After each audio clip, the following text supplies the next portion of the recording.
All right. Well, so I want to make a kind of one of these videos that pisses people off, but I like them.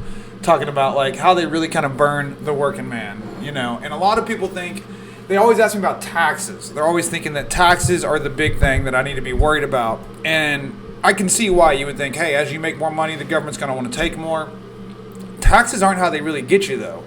And it's actually a common misconception. So throughout all history, every rich asshole ever has figured out how to get out of taxes. It's really not that hard. The way they really get you is regulation. And that's what I'm going to talk about in this video. And so it's part of my world. I deal with it. I've made videos about it before, but I kind of want to go a little bit more in depth on it and like explain to y'all that this is the real problem, the real thing holding you back, right? Because if you really, not everybody wants to make a lot of money, right? There's a lot of people that are happy making 60 grand, 80 grand a year, and more power to them, right? They just, like, their quality of life goes down with that stress. Then there's people like me who just fueled by, like, ambition and drive, and it's like, I'm not going to be happy unless I'm maximizing my potential, right? And so that's who I'm talking about. I'm not talking about everybody. I'm talking about for the people that really, really want to get the most out of life, that they're not going to be happy unless they're maxing out. And so taxes aren't the thing that get you. It's regulation. That's how the ultra rich keep us down, right? And so, one of the ways I can, like, an example is the bottling industry, right? It used to be like 2010, it was like an international joke about how bad American beer was. We had everybody just made jokes about, we had the worst beer in the country, that running joke about like, what is having sex in a canoe and American beer have in common? It's fucking close to water. That was the joke, right? But now we, in my opinion, have the best beer in the entire world because we lightened up on all the regulations. And so the regulations that we had were, if you wanted to sell any kind of bottled beverage, you had to have like all this huge distilling equipment and commercial equipment, and they would make these regulations and say, well, we're doing this for safety. You don't want anybody selling bottled beverages out of like inferior equipment or a facility that's not, super badass. And so they would, it's something that you can convince the electorate, the public, that like we need to have tougher regulations. But if you're Coca-Cola, this isn't like a regulation for you. You're going to have this big equipment anyway. You're making 1 million fucking bottles. But what it does is it means that a guy that has a good recipe that he wants to bring to market, well, he can't do that unless he's going to invest, $100 million in a bottling plant to do it, right? And so that kept competition out the market. And that's what they really want. They're not worried about how much money you make.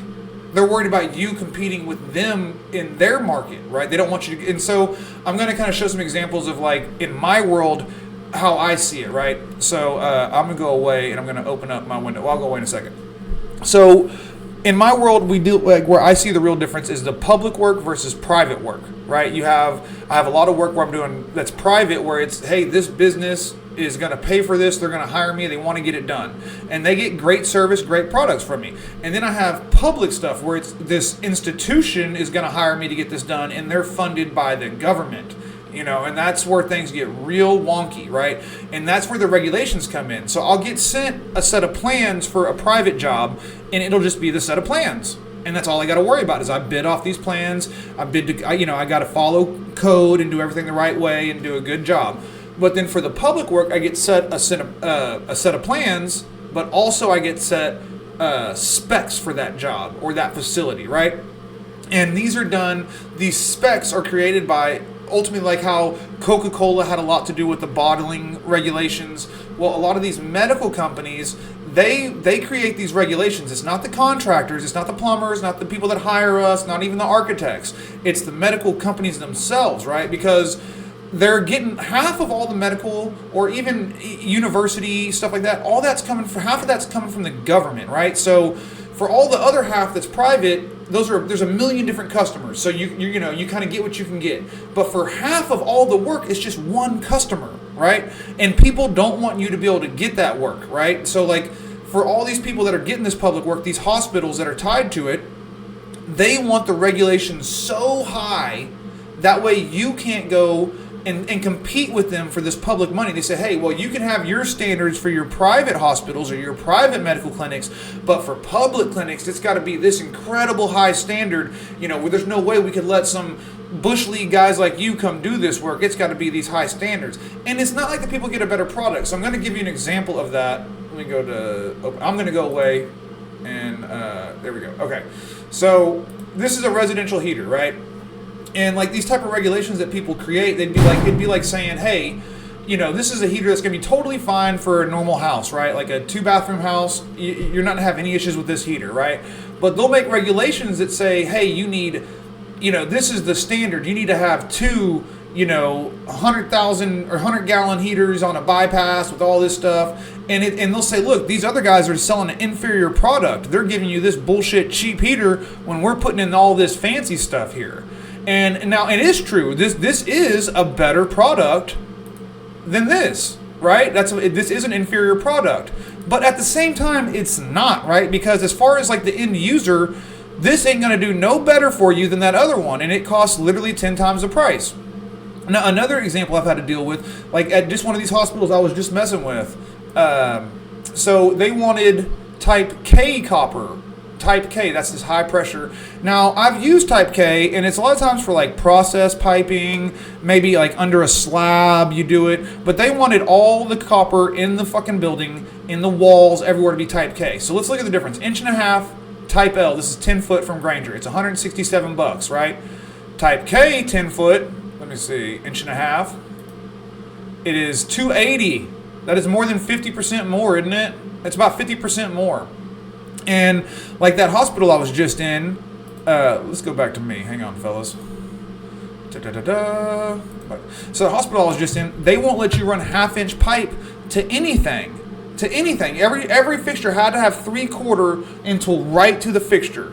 And like there's no reason for that. And now what they'll say is like, see, this is why we need all these public funds. We need all the, like, because I think the government spends like $3 trillion a year on medical, right? And these hospitals and these medical places that deal with these the public funds, they don't want nobody else coming into it, right? And that's how they really get you. It's like for my industry, I'm able to capitalize on that, on these regulations, and make more money, even though I don't really make more money. I make the same money, it just takes longer to get it, so I have to bump it up higher, but it's ultimately the same money.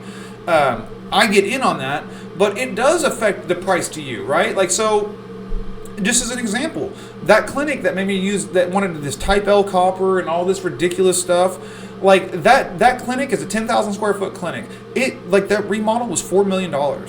In private, that remodel would be like maybe $1.5 million, less than half, right? Less than half. And then you're the one who has to pay that price, right? So it's like, it only affects the poor people, the working class people. It keeps you, because again, guys, if you're new to my channel, you can look at the videos I made from like 3-4 years ago, right? I'm just a fucking service guy in the field. Like, I'm literally, my channel started out about my fucking scrap pile. That's all I was talking about. And I think that, like, what I want people to take away, the reason I do these videos about this channel, because I'm never going to sell a fucking class, I'm never going to fucking have a program I want you to fucking buy. I just want y'all to know that, like, a poor white trash boy like me can get these contracts at hospitals and universities and airports and with city governments, doing the shit that even when I started this company, I didn't think I could get that work. You fucking can get it, right? You can. And that's the thing. Now, other states, they're going to have tougher regulation that maybe would prevent you from it. And that's the real hindrance. Because like I said, every rich asshole ever knows how to get out of taxes. Taxes aren't hard to avoid. Like, it's a lot easier than you think. But regulation, whenever they're making the rules for how you play the fucking game, that's how they really fucking get you, boys. So, I don't know if y'all like this one.